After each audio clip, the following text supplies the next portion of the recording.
حضور نے جب کوئی راز کی بات کرنا ہوتی تو حضرت حذیفہ بن یمان سے کرتے، تو فرماتے ہیں کہ میں چونکہ حضور کے ساتھ نماز نہیں پڑھ سکا تھا، کافی وقت گزر گیا، تو ماں نے مجھے اجازت دی حضور کی خدمت میں حاضر ہونے کی۔ اس شرط پہ ماں نے چھٹی دے دی کہ حضور سے جا کے میرے لیے بھی اور اپنے لیے بھی مغفرت کی دعا کرو، کیونکہ صحابہ کی شدید آرزو ہوتی تھی کہ حضور کے ہاتھ اٹھ جائے۔ انہیں پتہ تھا کہ یہ ہاتھ اٹھ جائے تو باب اجابت تک پہنچتے ہیں، پھر خالی نہیں موڑے جاتے۔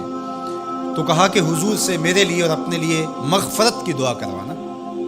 ماں نے اجازت دے دی تو یہ حضور کی خدمت میں آئے۔ کہتے ہیں میں نے مغرب کی نماز پڑھی اور سلام پھرا تو میرے دل میں تھا کہ حضور سے ملوں اور کہوں کہ حضور میرے لیے، میری ماں کے لیے مغفرت کی دعا کر دیجیے، لیکن حضور نوافل میں ایسے مشغول ہوئے کہ مجھے موقع نہ مل پایا، حتیٰ کہ عشاء کا وقت ہو گیا۔ عشاء کی اذان پکاری جانے لگی، حضور نے نماز عشاء پڑھائی، سلام پھرا تو میرے دل میں تھا کہ ماں نے جاتے ہی پوچھنا ہے کہ دعا کروائی تھی تو کیا جواب دوں گا۔ مغرب کی نماز کی چھٹی ملی، عشاء بھی ہو گئی اور میں عرض نہیں کر سکا۔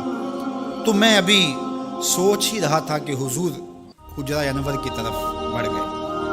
اب جنہوں نے مسجد نبوی کی حاضری کا شرف پایا ہے وہ جانتے ہیں کہ مصلی نبوی سے حجرہ رسول کا فاصلہ ہی کتنا ہے، اور جنہوں نے یہ شرف نہیں پایا میری دعا ہے کہ وہ اڑ کے مدینے چلے جائیں۔ سچی بات ہے، جس نے وہ شہر نہیں دیکھا اس نے کچھ بھی نہیں دیکھا۔ جنوں ویکھ کے اکھیاں ٹھر دیاں نے، جنوں ویکھ کے ٹھردا سینہ ہے، ربا تیری ساری خدائی وچوں بس اکو شہر مدینہ۔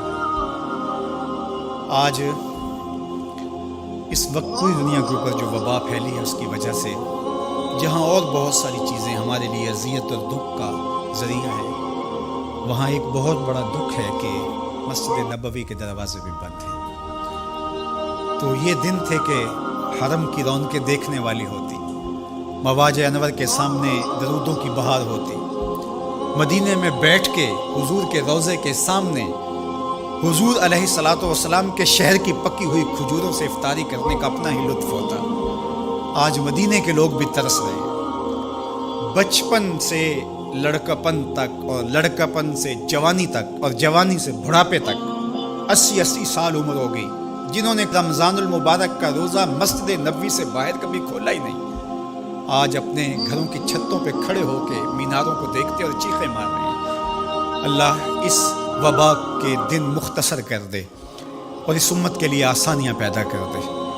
تو حضور علیہ السلام اٹھے مصلی انور سے اور اپنے حجرہ انور کی طرف چل پڑے۔ تو حضرت حذیفہ بن یمان کہتے ہیں کہ میں بھی حضور کے پیچھے چل پڑا، غیر ارادی طور پہ کچھ رفتار تیز ہو گئی تو قدموں سے آہٹ پیدا ہوئی۔ تو حضور نے ارشاد فرمایا کہ من ھذا، کون ہے؟ پھر خود ہی کہا حذیفہ تو نہیں؟ قلت نعم، میں نے کہا جی جی حضور میں حذیفہ ہوں۔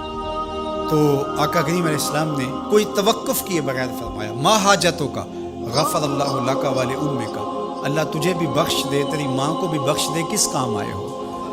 اب حذیفہ بن یمان کہتے ہیں جو کام تھا وہ تو جنبش لب سے پہلے ہو گیا، یہاں تو لفظوں کا سہارا نہیں لینا پڑتا، وہ بند لبوں کی بولیاں سمجھتے ہیں، تو کہتے ہیں کہ جو حاجت تھی وہ تو پوری ہو گئی، یہی تو کہنا تھا کہ حضور میرے لیے اور میری ماں کے لیے مغفرت کی دعا کیجیے۔ پھر حضور نے ارشاد فرمایا قال ان ھذا ملک لم ینزل الارض قط قبل هذه اللیلہ، اے حذیفہ یہ فرشتہ ہے جو اس رات سے پہلے زمین پر کبھی نہیں آیا، یہ پہلی مرتبہ آیا ہے۔ استاذن ربہ ان یسلم علیہ، اس نے رب سے اجازت مانگی تھی، مالک تیرے محبوب کو سلام نہ کرا، مجھے سلام کرنے آیا ہے، لیکن ساتھ ساتھ مالک نے کہا کہ جا رہے ہو میرے محبوب کے پاس سلامی پیش کرنے کے لیے تو ایک تحفہ بھی لیتے جاؤ، تو وہ بھی مجھے دینے آیا ہے۔ تو وہ تحفہ کیا ہے سنو، بے انا فاطمہ تا سیدۃ نساء اہل الجنہ، مجھے خوشخبری دینے آیا ہے کہ آپ کی بیٹی فاطمہ جنتی عورتوں کی سردار ہے، اور وَأَنَّ الْحَسَنَ وَالْحُسَيْنَ سَيِّدَا شَبَابِ أَهْلِ الْجَنَّةِ، اور حسن اور حسین فاطمہ کے بیٹے جنتی جوانوں کے سردار ہیں۔ یہ آج خوشخبری لے کر کے میرے پاس مجھے سلام کرنے آیا ہے۔ تو یہ ملکہ جنت ہیں، خاتون جنت ہیں، سیدہ نساء اہل جنت ہیں۔ کہتے ہیں کہ جب حضور علیہ الصلاۃ والسلام کو سیدہ فاطمہ الزہرا رضی اللہ تعالی عنہا کوئی بات کرتی تھی تو حضور ان کی بات کو نہیں ٹالتے تھے، ان کی بات مان لیتے تھے۔ تو آج ہم سیدہ فاطمہ الزہرا رضی اللہ تعالی عنہا کی وساطت سے حضور کی بارگاہ میں استغاثہ پیش کرتے ہیں کہ اس امت مرحوم پہ اللہ سے رحم کی خیرات مانگے اور اللہ میرے وطن کی خیر کرے، امن، رحمت اور کرم نوازیوں کے اجالے اور نور نصیب ہو، میری قوم کی بیٹیوں کو اسوہ فاطمہ کے اجالے عطا ہوں۔